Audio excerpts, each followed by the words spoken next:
probinsya doon sa amin. Ang ganda mga kalsada.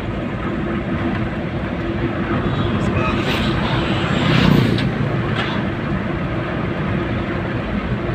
Init na lang.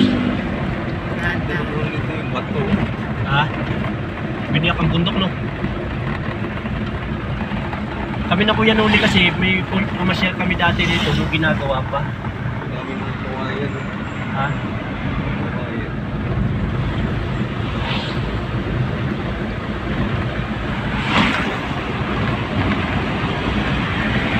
Yan ang daan. Pumunta ako dito, ginagawa pa ito eh. Ginagawa pa, hindi pa. First time nga lang tayo dumaan dito. Kaya nga, may mga ginagawa pa.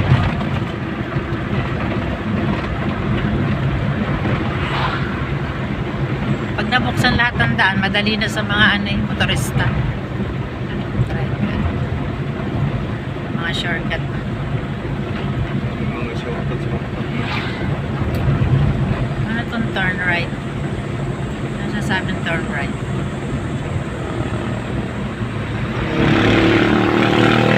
Dyan. Ano yan? Itas mo. Ay, sus mo.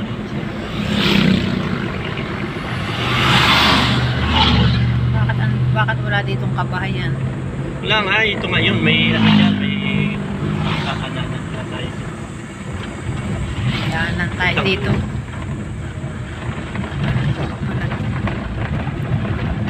Para ka nasa desierto tayo na, Lars. Oo nga eh. Para tayo Para nasa Saudi. Para nasa Saudi lang. Oh, daming dollars. Nakaka-amaze yung lugar. Nakaka-amaze. Kaya nga paano kayo, palingalinaw. First time namin dumaan dito. Ganda. Para nasa desierto ng Dubai. Ayun, ang pupuntahan natin, yung kabundukang yaw, Lars. Maganda no. Ha? Doon sa Maganda bundok. mga. Ako kasi mahilig ako sa mga nature, yung mga ganyan-ganyan mga nature lover ako eh. Yung may ulap na yaw. Mga bundok-bundok, Doon pa. mga Tandaan tayo lang. kahoy-kahoy. Ano pala ito?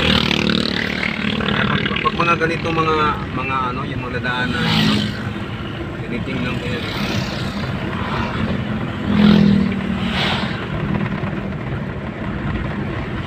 Lalo na nung pumunta akong Baler, grabe ang mga view. Malit. Baler, Aurora, layo. Tapo kami ng Batangas City. Kapag video nga. Sa Video ba? taas po kami ng San Isidro.